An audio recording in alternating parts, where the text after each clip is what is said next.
aquilo que precisamos, Senhor, porque a Tua palavra é vida para cada um de nós. Assim nós te pedimos a Tua graça sobre o Teu servo, para que ele seja usado segundo a Tua vontade, para o bem de toda a igreja.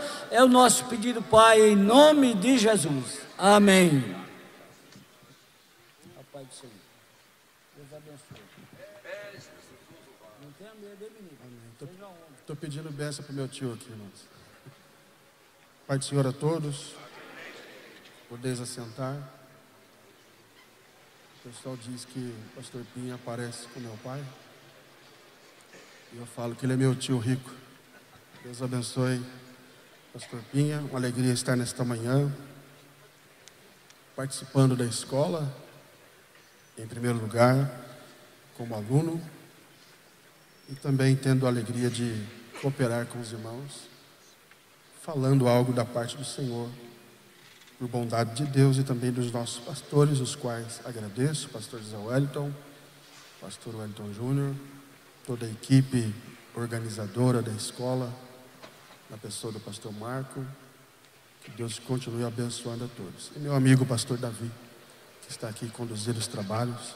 Uma alegria poder estar cooperando com os irmãos nesta manhã. Romanos capítulo 1. Vamos ler alguns versículos da palavra de Deus. Romanos capítulo 1. Para aqueles que possuem a apostila, está aí na página 91, onde está o nosso pequeno esboço, página 91.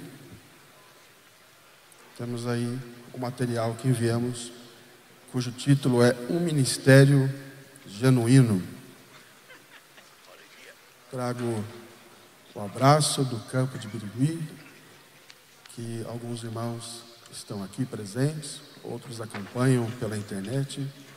Estamos ali servindo ao Senhor naquela região. No próximo mês de dezembro completará 20 anos que estamos na região. E por bondade de Deus, 14 anos presidindo aquele campo.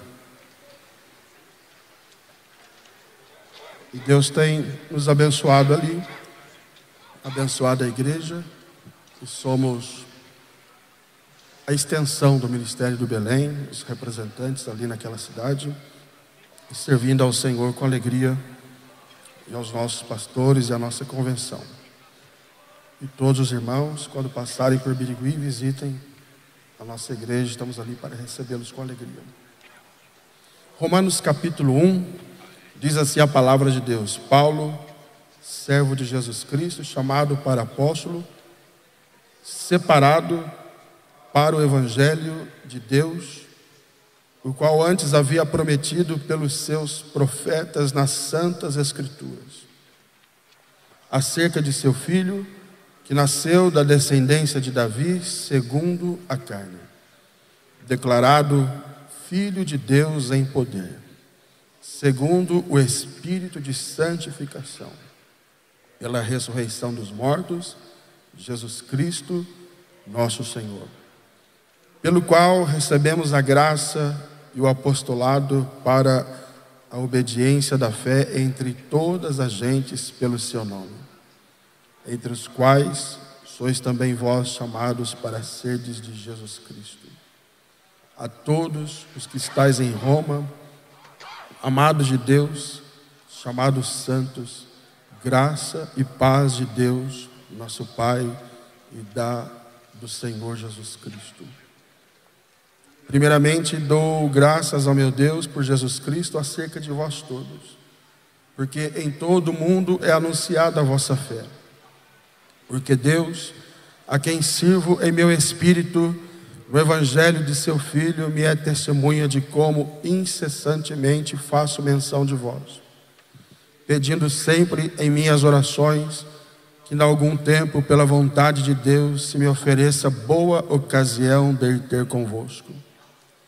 Porque desejo ver-vos para vos comunicar algum dom espiritual, a fim de que sejais confortados, isto é, para que juntamente convosco eu seja consolado pela fé mútua tanto vossa como minha.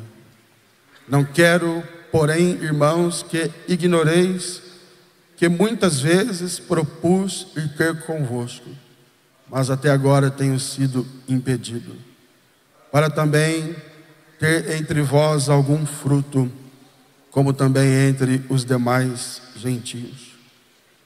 Eu sou devedor tanto a gregos como a bárbaros, tanto a sábios como a ignorantes. E assim, quanto está em mim, estou pronto para também vos anunciar o Evangelho a vós que estáis em Roma. Quantos podem dizer amém? Leitura da palavra de Deus, Romanos 1, dos versos 1 ao 15, para fundamentar a nossa palavra nesta manhã, que está baseada neste texto especialmente.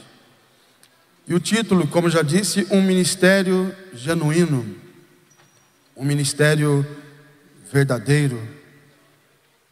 A carta aos Romanos tem como autor o próprio apóstolo Paulo, tendo sido escrita por Técio, conforme o capítulo 16, verso 22, que era o seu secretário, seu amanuense, o copista. Ela é datada pelos historiadores entre os anos 55 a 58, mais ou menos, ocasião da sua escrita, e durante a terceira viagem missionária de Paulo, sendo escrita provavelmente na cidade de Corinto ou a partir da cidade de Corinto. É considerado uma obra-prima da teologia, um verdadeiro tratado de doutrinas fundamentais da fé cristã. Homens como Agostinho de Hipona, Martinho Lutero, John Wesley e outros foram impactados por esta carta que nos apresenta o verdadeiro conceito de evangelho. Romanos 1 e 16 nos apresenta um conceito de evangelho quando Paulo diz: é o poder de Deus para a salvação de todo aquele que crê, primeiro do judeu e também do grego. Embora essa carta tenha essa natureza teológica, ela também nos apresenta lições práticas da vida cristã e ministerial. Eu não vou entrar na área teológica, até porque não seria prudente da minha parte, tendo em vista tantos doutores do assunto, inclusive um está aqui, meu amigo Dr. Roberto, que tem um livro, vários livros sobre este tema. Mas quero abordar aqui algumas lições práticas a partir desse texto. Lições práticas para o ministério, para a vida cristã, e no nosso caso, especialmente para o ministério dos obreiros que servem ao Senhor. A primeira lição que eu trago para os irmãos esta manhã está aí na apostila. Um obreiro genuíno sempre será um servo genuíno. A primeira característica de um ministério genuíno, claro que são várias características. Seria muita pretensão da minha parte tentar esgotar o assunto, é impossível. Mas a partir deste texto, eu destaco 3 características de um ministério genuíno. A primeira, um obreiro genuíno sempre será também um servo genuíno. A segunda lição de um ministério genuíno é que existe em um ministério genuíno uma chamada genuína. E a terceira lição é que existe em um ministério genuíno uma mensagem genuína. E a primeira, como eu já li, eu coloquei o seguinte: um obreiro genuíno sempre será um servo. E Paulo, ele se identifica primordialmente nesta carta, e assim também em outras, como servo. E os irmãos são conhecedores da palavra de Deus e sabem que a palavra servo, no seu original, doulos, quer dizer escravo, literalmente um escravo. literalmente alguém que pertence a um senhor. Literalmente alguém que não tem direitos. Servo ou doulos é uma palavra, só para a gente fazer uma comparação, diferente, por exemplo, de diáconos, que daí vem a diaconia, que é aquele que serve voluntariamente, aquele que é voluntário na obra de Deus. Doulos ou escravo apresenta-nos um significado que dá a ideia de pertencimento total. Alguém que não tem nenhum direito, alguém que não tem domínio sobre si, mas é dominado por outro, alguém que é uma pessoa sem capacidade de tomar decisões, sem capacidade de escolher o seu destino, o seu rumo, porque essa pessoa agora ela tem um dono, ela tem um proprietário.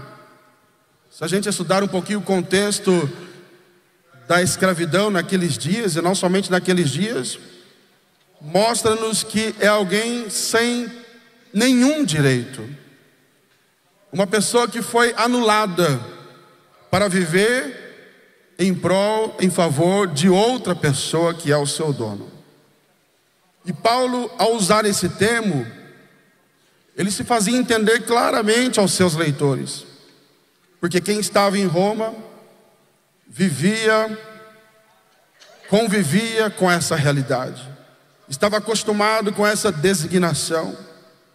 Pois havia naquela época milhares de escravos espalhados pelo Império Romano. E em Roma, a capital, não era diferente. Segundo alguns historiadores, havia em Roma naquela ocasião aproximadamente 1 milhão de habitantes. Em torno de 30 a 40% desse número era população escrava. Isso sem mencionar o império como um todo, que alguns dizem que havia 50 milhões de habitantes no Império Romano.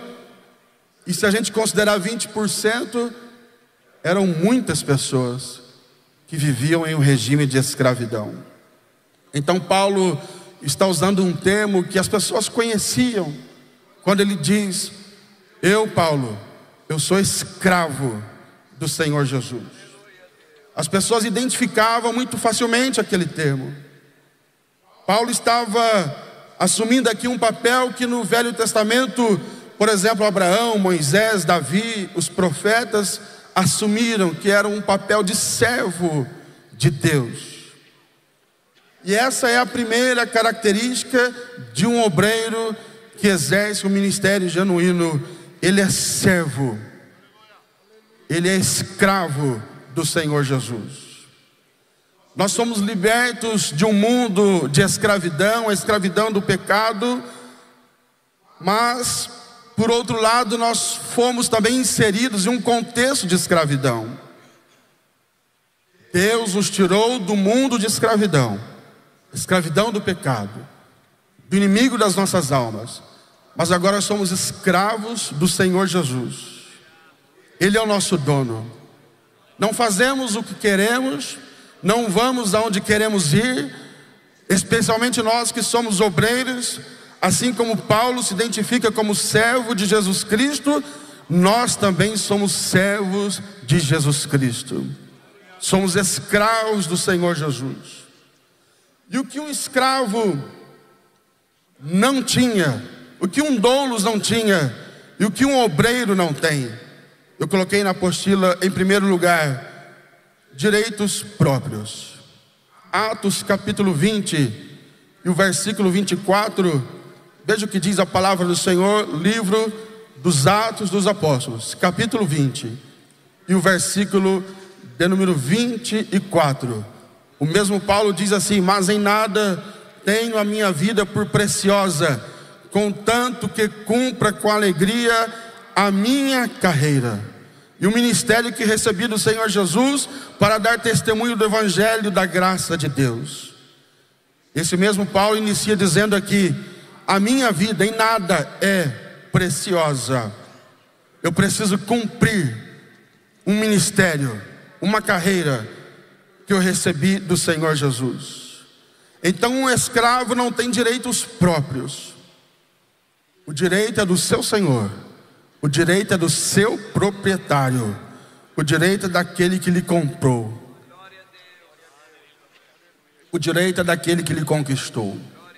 Quantos nesta manhã têm a convicção que foram comprados, lavados, remidos, perdoados pelo sangue de Jesus? Levante uma das mãos se você puder e dê um glória a Jesus. Nós somos escravos do Senhor. Em Cristo somos livres, mas essa libertação, como já disse, é do mundo, do pecado. Mas agora estamos na condição de escravos. Ele é o nosso dono. Não temos direitos próprios. A nossa vida, ela está agora nas mãos de Deus. A vida do obreiro, do pastor, do dirigente, de congregação, do cooperador, está nas mãos do Senhor. Ele é quem nos domina. Ele é quem nos dirige. E a Ele toda a honra, toda a glória, todo louvor e adoração. Um escravo, ele também não tinha dignidade própria. Gálatas 2:20 nos diz a palavra de Deus, o próprio apóstolo Paulo falando: não vivo mais eu, mas é Cristo que vive em mim. Não há dignidade. Quando Paulo diz não vivo mais eu, ele está dizendo: eu fui anulado. A minha vida foi anulada. Os meus direitos, eles foram anulados. Eu não vivo mais, é Cristo que vive em mim. E no contexto da escravidão, nos dias do Império Romano, e não somente nesses dias, mas de modo geral a escravidão é assim. A dignidade de um escravo, ela dependia da dignidade do seu senhor. Por exemplo, havia escravos cujos senhores eram mais destacados na sociedade. Senhores que eram mais poderosos. E se esses senhores eram mais poderosos, mais destacados na sociedade, consequentemente o escravo também tinha um destaque maior. Haviam níveis de escravos. Haviam escravos que tinham diante dos homens da sociedade uma dignidade maior, um respeito maior. Porque alguém olhava para ele e dizia: este escravo é propriedade de fulano de tal. E por ser propriedade de fulano de tal, que tinha destaque, automaticamente aquele escravo também ganhava destaque. E qual a lição para nós aqui nesta manhã? Paulo diz: eu sou escravo do Senhor Jesus Cristo.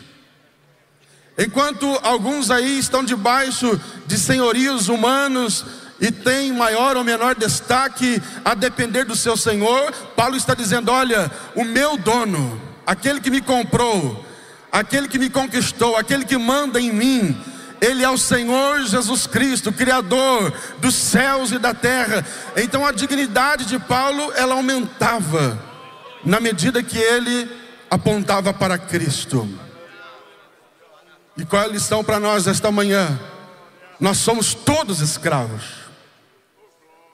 Mas não somos escravos, pastor, de alguém que não tem dignidade. Não somos escravos de alguém que não tem reconhecimento. Não somos escravos de alguém que não tem influência. Nós somos escravos de alguém que é o Criador dos céus e da terra. E que está aqui nesta manhã, o nosso amado Senhor e Salvador Jesus Cristo.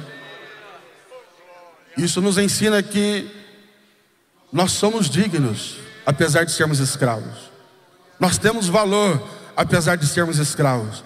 Porque o nosso dono é Jesus Cristo, o nosso Senhor. Então quando alguém olha para mim, para você, ele vê algo diferente em nós.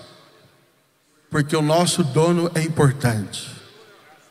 O nosso dono, ele tem todo o poder nos céus e na terra.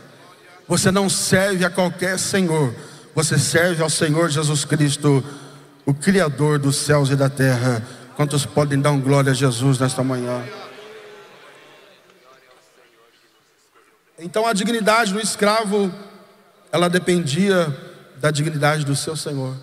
E Paulo, ao dizer para os irmãos em Roma, eu sou servo, eu sou escravo do Senhor Jesus, automaticamente ele estava também, na mesma medida que glorificava a Deus, ele também recebia dignidade.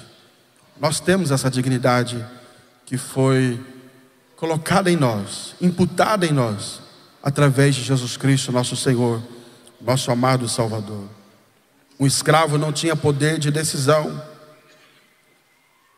Atos 16:7 nos diz a Bíblia que Paulo, quando chegaram ele e seus companheiros em Mísia, intentaram ir para a Bitínia, mas diz o texto que o Espírito de Jesus não lhe permitiu. E eles foram para outra região e ali fundaram um trabalho. Isso nos mostra que nós também não temos o poder de decisão. Quando nós agimos mostrando que queremos determinadas coisas, queremos ir para determinados lugares e queremos impor a nossa vontade, nós estamos dizendo que nós não somos servos, que nós não temos um dono. Mas especialmente os obreiros, nós temos um dono. É Ele que domina sobre a nossa vida. É Ele que nos dá a direção.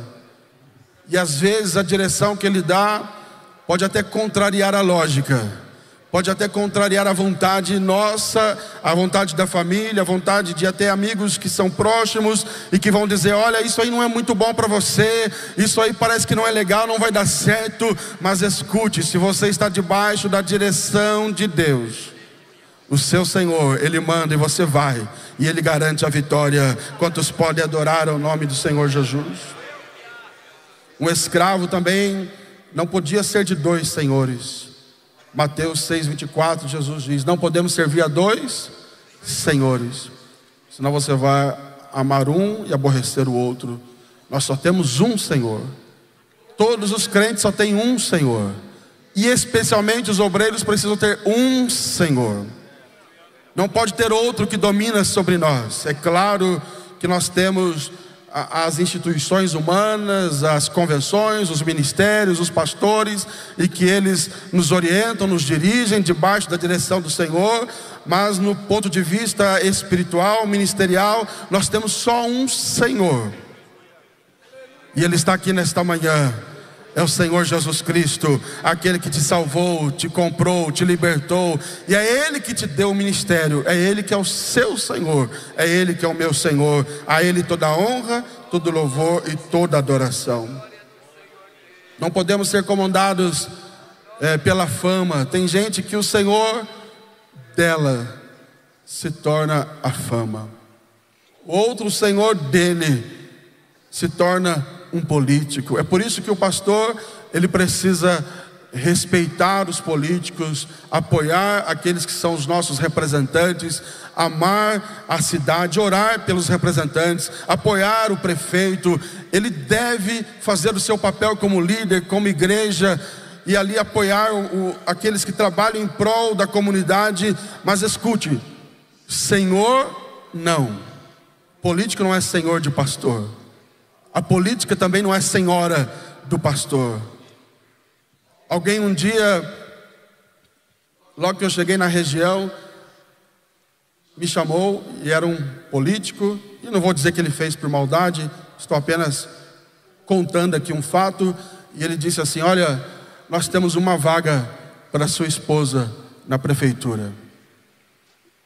E nada contra quem tem esposa ou filhos, cada contexto é um contexto. Mas eu disse para aquele político: muito obrigado, se um dia eu precisar, eu vou contar com você, mas eu não vim aqui para isso, e no momento não preciso. Muito obrigado de coração. Ofereça para outra pessoa, porque eu entendo que o pastor tem que honrar os políticos, apoiar, ajudar, mas ele não pode ficar preso. Ele não pode ter um senhor, porque se você ficar preso com determinadas pessoas, elas vão querer mandar em você, elas vão querer determinar o que você faz. Mas escute, o Senhor do obreiro é Jesus. Quem é servo dele aí, dê um glória a Jesus.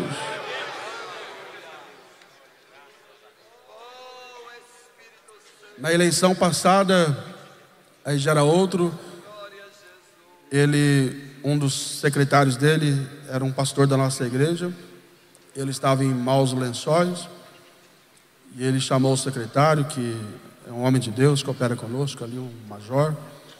E ele disse para o secretário: diga para o pastor que o cargo da diretoria de tal departamento está à disposição dele, e para ele colocar quem ele quiser lá. Só que era um momento que antecedia as eleições, e ele estava mal na fita, como de fato perdeu a eleição, e ele queria fazer esses acordos com os pastores da cidade. E eu disse para o secretário, que é um pastor nosso: agradeço ele de coração, mas diga para ele que eu não posso assumir esse compromisso, porque a gente precisa ficar livre, irmãos.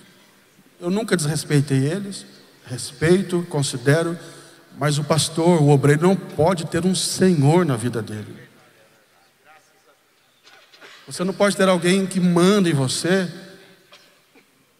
por determinados favores que eles fazem, porque você precisa ser submisso ao Deus que te chamou, ao Deus que te comprou. E repito, não é errado alguém que é obreiro ou a família de um pastor trabalhar para as repartições públicas, para um político, mas dependendo do contexto, aquele que lidera, aquele que está na frente do trabalho, ele não pode ficar preso com essas coisas. Eu não estou aqui criticando quem tem esses cargos, essas funções, nada disso, não é isso que eu estou falando. Mas nós que estamos na frente da igreja, da congregação, do trabalho, não podemos ficar presos a determinados senhores, porque senão você fica impedido de exercer o seu ministério. E Deus te chamou para você servir a Ele. É Ele que é o seu Senhor, é Ele que tem domínio sobre você, é Ele que manda no seu ministério. Quantos podem glorificar e exaltar o nome de Jesus? Então nós temos só um Senhor, e o Senhor dele o Senhor nosso tem um nome. O nome dele é Jesus Cristo. Quem pode levantar a mão e dizer: Ele, Jesus é o meu Senhor? Agora, um obreiro de um ministério genuíno, além dele ser um servo genuíno, ele tem uma chamada genuína, uma chamada verdadeira. Paulo declara que ele foi chamado, versículo 1 do capítulo 1, nos diz a palavra de Deus: Paulo, servo de Jesus Cristo, chamado por Deus para exercer o apostolado.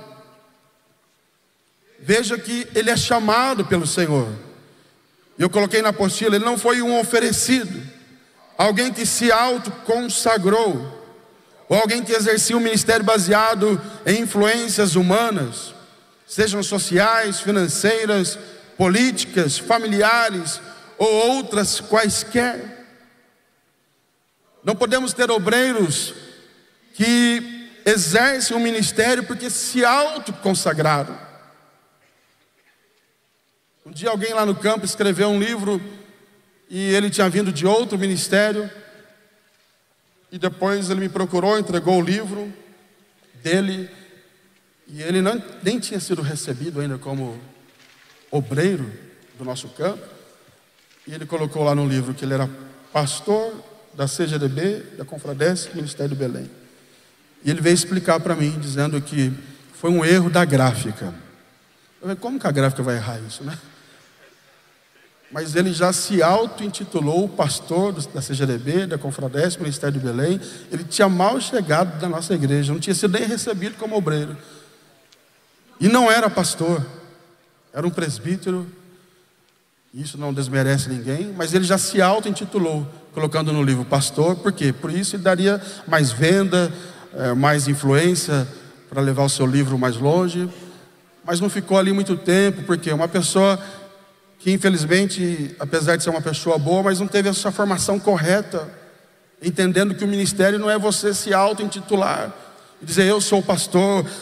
Até porque, irmãos, não é o que a gente fala que vai determinar o que a gente é, mas é o nosso trabalho que determina o que a gente é.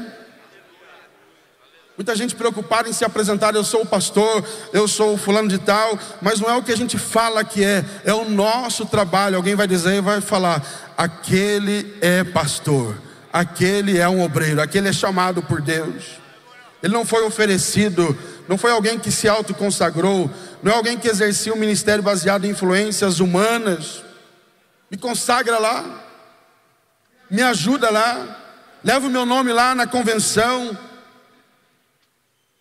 Influências sociais, financeiras, pessoas que dão boas ofertas, dízimos altos, e devem dar mesmo se tem condições, mas não para negociar algo que é dado por Deus, não para chamar a atenção de alguém, para que alguém olhe para ele e diga: vou consagrar essa pessoa porque ela tem dinheiro, tem condições financeiras, ou por questões políticas, como já citei aqui, a situação política, ou questões familiares. Porque é filho de fulano, e eu falo isso com muita liberdade, meu pai é pastor. Mas escute, não é pelo fato do meu pai ser pastor que faz isso de mim um pastor. Eu trabalhei como obreiro pouco tempo com meu pai, e aprendi muito, e aprendo muito com ele. Mas uma das coisas que meu pai fez logo no início, aos 20 anos, quando eu comecei a dirigir congregação, foi me tirar da sede e colocar no campo para trabalhar. Eu entendo que ele queria mostrar para mim e para os outros: vamos ver se ele tem chamado mesmo. Coloca ele para dirigir congregação, vai trabalhar. Porque fica ali só na barra do pai, e só usando o nome do pai. E às vezes não é pai biológico, mas é um pai ministerial, um pai espiritual, e querendo a influência desse pai para ser um obreiro, querendo a influência desse amigo para ser um obreiro, dessa pessoa influente para ser um obreiro. O que nos faz obreiros na casa do Senhor, primeiro, é se Deus nos chamou. Quem tem a convicção que foi chamado por Deus, levante uma das mãos aí e dê glória a Jesus. E o trabalho que fazemos, e Paulo está dizendo: olha, eu fui chamado para ser apóstolo. Então o ministério não deve se basear em influências quaisquer. É claro que não é pecado desejar ser obreiro. O próprio Paulo fala disso: se alguém deseja episcopado, excelente obra ou trabalho, deseja. É interessante que Paulo diz: se alguém deseja episcopado, excelente obra, ou seja, excelente trabalho. Ministério é trabalho. Eu estava ontem, quando eu saí aqui da reunião, e passei com os companheiros ali perto de um comércio, e vi lá uma pequena porta e a placa da igreja maior que o próprio prédio, né? E dizendo assim: igreja tal, sede mundial da igreja tal. E isso a gente vê muito, né? Em São Paulo e no interior também já está assim. Mas a pergunta que eu faço, claro que tem igrejas sérias, não é pelo fato de serem simples que não são sérias, mas a pergunta que a gente faz é: será que eles estão realmente querendo fazer a obra de Deus, são chamados por Deus, ou é apenas uma concorrência evangélica, ou um meio de ganhar dinheiro, ou alguém que não quer um emprego, não quer um trabalho e abre ali uma portinha para ganhar um dinheiro? Paulo está dizendo: ó, se alguém deseja episcopado, excelente trabalho deseja, é trabalhar. Eu não trabalho, eu sou obreiro. Não, o obreiro precisa trabalhar. Do contexto do ministério, ele também trabalha, é algo maravilhoso. Mas o desejo apenas de ser obreiro por si só não faz de alguém um obreiro. É preciso ser chamado por Deus. O ministério é algo dado por Deus. Atos 20, 24 eu já li. Paulo diz: eu recebi do Senhor. Efésios 4 e 11, Ele mesmo deu. É algo que vem das mãos de Deus. O ministério é dado por Deus, não é dado pela sua capacidade intelectual, pela minha capacidade financeira, social ou influência. O ministério é dado por Deus. É Deus quem concede o ministério ao obreiro. Bendito seja o nome do Senhor. Agora, o que vai provar que nós somos obreiros de verdade? Algumas marcas eu coloquei aí na apostila. A primeira delas, uma chamada genuína, exercida com humildade. O obreiro precisa ser humilde. Romanos capítulo 1, versículo 8. Veja o que diz a palavra de Deus: primeiramente dou graças ao meu Deus por Jesus Cristo, acerca de vós todos, porque em todo mundo é anunciada a vossa fé. Quando olhamos para este versículo, nós vemos aqui um apóstolo, um obreiro humilde. E por que humilde? Redobre a sua atenção aqui que eu quero explicar algo aos irmãos. Ele era humilde, Paulo, porque ele está aqui elogiando uma igreja, que é a igreja de Roma, que ele não fundou. Ele não tinha estado lá. Essa igreja não foi edificada ou fundada pelas mãos do ministério de Paulo. Provavelmente os irmãos que ali estavam se converteram no dia de Pentecostes, ali se formou a igreja, mas Paulo não teve influência lá. Paulo não tinha passado por lá. Era outro pastor, era outro obreiro, eram outros irmãos que por ali passaram e fundaram aquele trabalho, aquela igreja. Mas Paulo, mesmo estando longe da igreja, nunca viu aqueles irmãos, nunca esteve lá. Mas ele está dizendo: olha, eu ouvi falar de vocês. Em todo mundo é anunciada a vossa fé. Em todo mundo a gente ouve falar da igreja de Roma.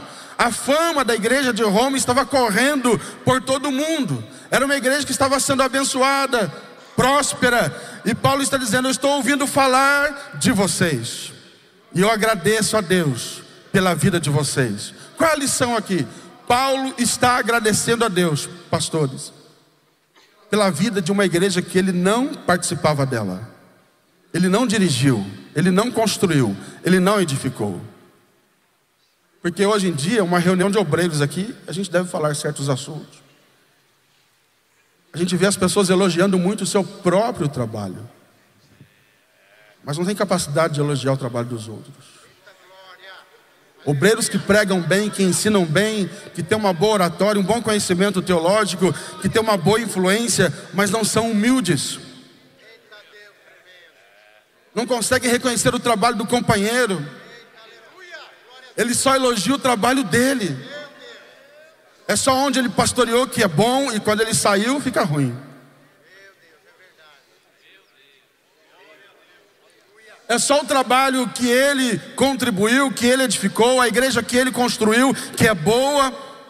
O trabalho do vizinho ele não consegue elogiar.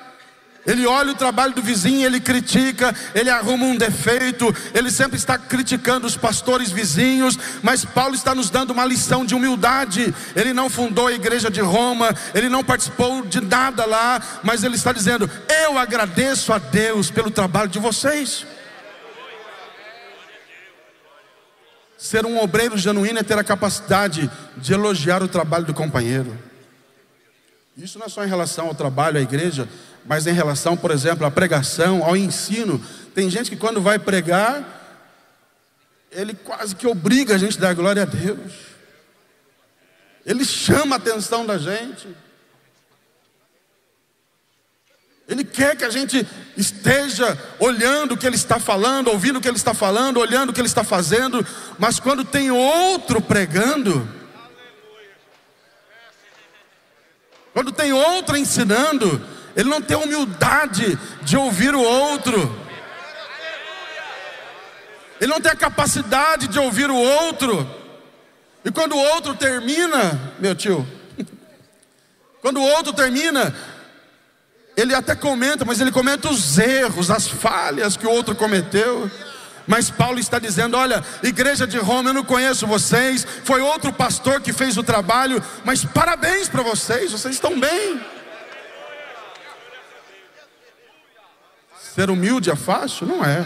É fácil falar aqui, é fácil dizer aqui, mas não é fácil a gente reconhecer o trabalho do outro. Não é fácil a gente falar que o outro está indo bem, que o outro está prosperando, que o outro está se destacando. Mas Deus nesta manhã nos ensina, e não somente nesta manhã, desde o início da escola, e vai continuar nos ensinando: o obreiro precisa ser humilde. O que Paulo ensinou em Filipenses 2? Vamos ler versos 1 a seguir. Filipenses capítulo 2, versos 1 a seguir. Veja o que diz a palavra do Senhor, um texto bem conhecido. E vamos ler juntos. Não sei se o pastor Gessé está por aí. para descansar um pouquinho minha voz, estou gripado. Filipenses 2, 1 a seguir. 2, 1 a seguir. Portanto, se há algum conforto em Cristo, se alguma consolação de amor, se alguma consolação no Espírito, se alguns entranháveis afetos e compaixão, completai o meu gozo, para que sintais o mesmo, tendo o mesmo amor, o mesmo ânimo, sentindo uma mesma coisa. Nada façais por contenda ou por vanglória, mas por humildade, cada um considere uns aos outros superiores a si mesmo. Amém. É fácil essa parte, pastor Luiz César? Considerar o outro superior. Mas Paulo está dizendo, olha, não faça nada por contenda, por vanglória, por elogios, que já ouvimos aqui ontem, muitas vezes até falsos. Não fica querendo para você a glória, até porque, como eu disse no início, nós somos servos, e a dignidade do servo, ela está baseada na dignidade do Senhor. É Ele que é o digno, é Ele que merece honra, é Ele que merece adoração, é Ele que merece louvor. Se você pode, levante uma das suas mãos e adore ao Senhor nesta manhã. É Ele que merece. Paulo está dizendo então para todos nós, através desse texto, não faça nada por contenda, por vanglória, mas por humildade. E ele completa, considere o outro superior a você mesmo. Só para efeito didático, é uma escola, aperte a mão do seu companheiro e diga, você é maior do que eu, irmão. Mas fala de coração, viu? Você é maior do que eu, os senhores são maiores. Agora, se um considera o outro maior, você, Reginaldo, é maior do que eu, bem maior. Se um considera o outro maior, aí fica todo mundo igual, porque eu considero você maior, você me considera maior, fica todo mundo no mesmo nível, e quem aparece é Ele, quem é glorificado é Ele, quem é adorado é Ele.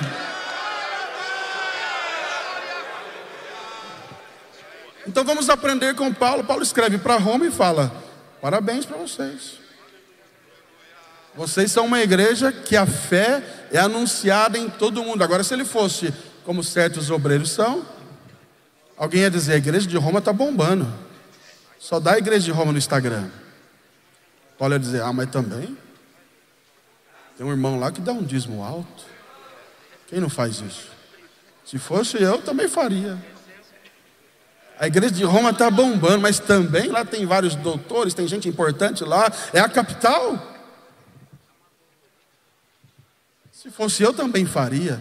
Irmão, essa fala já é o sentimento de alguém que não é humilde. Se alguém falar, a igreja lá de tal cidade está bombando, Deus está abençoando, Deus está prosperando, eu vou falar aqui por mim, o diabo já joga no nosso ouvido, não elogia não. Não aceita não. Não sei se acontece com vocês, né? Comigo acontece.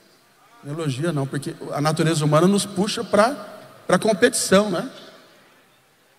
Não, se eu elogiar aquele camarada lá, aí meu nome fica como na fita? Elzimar, meu vizinho rico. Mas quando o diabo soprar isso aí, você já clama o sangue de Jesus, fala, não, vamos elogiar, vamos apoiar, vamos falar bem dele. Deus está abençoando a agenda dele, está pregando no Brasil inteiro. Fale bem dele, abençoe ele, porque escute, já ouvimos aqui nessa escola, o que Deus tem para você é para você, o que Ele tem para mim é para mim, o que Ele tem para o pastor da igreja A é para ele, para a igreja B é para ele, para mim é para mim. Deus tem bênçãos e chamado, coisas específicas para cada um de nós. Você recebeu algo do Senhor, então valorize aquilo que está na vida do outro também. Quantos podem glorificar a Jesus? E Paulo elogia aquela igreja, demonstrando humildade. Mas Paulo também ora pelaquela igreja. Está aí na apostila. Romanos capítulo 1, verso de número 9. Nos diz a palavra de Deus. Romanos 1 e 9. Porque Deus, a quem sirvo em meu espírito no evangelho de seu Filho, me é testemunha de como incessantemente faço menção de vós. Ele lembrava deles sempre. E o verso 10 diz: pedindo sempre em minhas orações que, em algum tempo, pela vontade de Deus, se me ofereça boa ocasião de ter convosco. Paulo elogiava o trabalho daqueles irmãos, mas Paulo também orava por eles. Acho que a maior bênção de um pastor para o povo, para a igreja, é orar por eles. Paulo intercedia por eles. Paulo colocava-se diante de Deus por eles e pedia a bênção do Senhor pela igreja de Roma. Não somente pela igreja de Roma, você vê as cartas de Paulo, ele sempre começa assim, né? Dizendo que orava por aquela igreja. Oremos pela igreja, pelos irmãos, por aqueles que pastoreamos, pela igreja que não pastoreamos. Oremos pelos companheiros, oremos uns pelos outros. Uma chamada genuína, ela se conhece quando você é humilde, quando você ora pela igreja, ora pelos outros, ora pelos companheiros. Eu fui chamado por Deus. Eu estou denunciando aí, estou mandando esse vídeo, esse link, essa fofoca do Fuxico Gospel, porque eu fui chamado por Deus como profeta. Eu sou o João Batista. Isso é nada, você é fofoqueiro. A mania agora é essa, né? Eu sou o João Batista do tempo presente. Só que está comendo picanha e fala que é João Batista. Vai para o deserto. Você é fofoqueiro, mandando link para os outros, de vídeos falando mal da igreja, falando mal do pastor. Não, nosso ministério é de orar. Orar pelos amigos, pelos companheiros e até pelos inimigos. Devemos orar. Jesus nos ensinou isso e Paulo está nos ensinando. Eu oro pela igreja de Roma. Bendito seja o nome do Senhor. Mas ele tratava aquela igreja também com respeito. Romanos 1, 11 e 12. Diz a palavra: porque desejo ver-vos para vos comunicar algum dom espiritual. Irmãos, ouça um pouquinho aqui. Paulo está dizendo o seguinte: eu quero ir visitar vocês. Estou orando para Deus preparar uma ocasião. E aí ele diz: eu quero comunicar algum dom espiritual. Em outras palavras, eu quero oferecer para vocês o que eu tenho. A capacidade minha, o que Deus me deu, eu quero ir aí e pregar para vocês, ensinar. Se parasse aqui, entraria numa contradição do Paulo humilde. Mas Paulo continua e diz assim: eu quero comunicar algum dom espiritual para que vocês sejam confortados. Mas no versículo 12 ele diz assim: isto é, para que juntamente convosco eu seja consolado pela fé mútua, tanto vossa como minha. Ele começa a dizer: eu quero cooperar com vocês, quero visitar vocês, e eu quero oferecer o que eu tenho, o dom para confortar vocês. Mas aí ele diz assim: mas eu também quero ser confortado por vocês. Eu quero também receber de vocês. Um obreiro com uma chamada genuína, ele sabe que ele tem algo a oferecer, ele sabe que ele tem algo a ensinar, mas ele também tem a capacidade e tem um respeito para entender que ele também precisa saber que as pessoas também podem ensiná-lo. É isso que ele está dizendo aqui: eu vou aí em Roma e eu quero ensinar vocês, mas eu quero também ser ensinado por vocês. Porque tem gente que acha que só serve para ensinar, só serve para pregar, não respeita os outros, tratam a igreja, tratam os companheiros como se eles fossem pessoas desprovidas de qualquer conhecimento. E escute, não é demagogia, é a pura realidade, porque eu estou vendo aqui, eu estou aqui com a oportunidade do microfone na mão, mas aí tem gente sentada que sabe muito, muito mais. É o que Paulo está dizendo: olha, eu quero a oportunidade de ensinar vocês. Mas aí ele para e pensa: mas deve ter gente lá que sabe ensinar também. Então eu quero ser ensinado por vocês também. Porque tem gente que chega na igreja da gente, onde a gente coopera, e eles passam para a igreja assim uma ideia que ninguém sabe nada. Não sei se acontece nas igrejas dos irmãos. Parece que ele é o único pregador, o único ensinador, e parece que ali ninguém sabe nada. Mas escute, irmãos, existe gente sentada aí que não tem cargos, títulos, funções e que sabe muita coisa. Então a obra de Deus é assim: eu ensino aqui, você ensina aí, todo mundo aprende. Aperte a mão do seu vizinho e diga: nós vamos aprender juntos. Aqui é para aprendermos juntos. Ninguém aqui não tem um monopólio do conhecimento, que um só sabe todas as coisas. Não, nós aprendemos juntos. Vem um fala de teologia, outro fala de ministério prático, outro fala de experiências pessoais. Nós aprendemos juntos e o nome do Senhor Jesus é glorificado. E para encerrar, que o tempo está acabando, Paulo, ele tinha uma chamada genuína, porque ele era um servo genuíno. Ele tinha uma chamada genuína também, porque ele tinha uma mensagem genuína. E ele nos mostra no capítulo 1 de Romanos, no versículo 1, eu vou apenas ler, aqui eu encerro. Paulo, servo de Jesus Cristo, chamado para apóstolo, separado para o Evangelho de Deus. O Evangelho é de Deus, amém, irmãos? O qual antes havia prometido pelos seus profetas nas santas escrituras, acerca de seu filho que nasceu da descendência de Davi. Paulo nos mostra aqui que a mensagem dele era o Evangelho de Deus, baseado nas santas escrituras. A chamada genuína, ela tem uma mensagem genuína, uma mensagem verdadeira. Não é o que eu acho, não são as minhas tradições, mas o Evangelho que é de Deus, baseado na palavra de Deus. Bendito seja o nome do Senhor. Deus abençoe a todos, em nome de Jesus.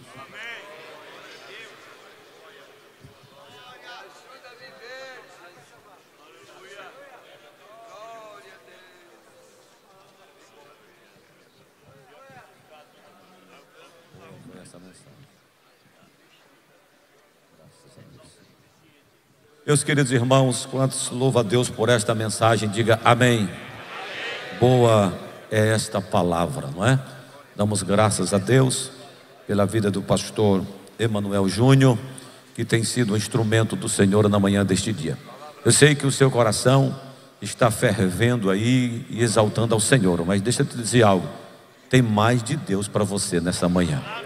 Aleluia. E a Bíblia diz que boa coisa é ouvir, irmãos. Agora, melhor ainda é colocar em prática, não é? Então, nós viemos aprender para praticar aquilo que está sendo ensinado. Eu quero aproveitar esse instante e dizer aos irmãos, aqueles que não fizeram ainda as suas inscrições, não é? A inscrição, ela é muito importante, ela é um termômetro que nos mostra acerca da participação dos obreiros nesta 79ª escola bíblica. Então,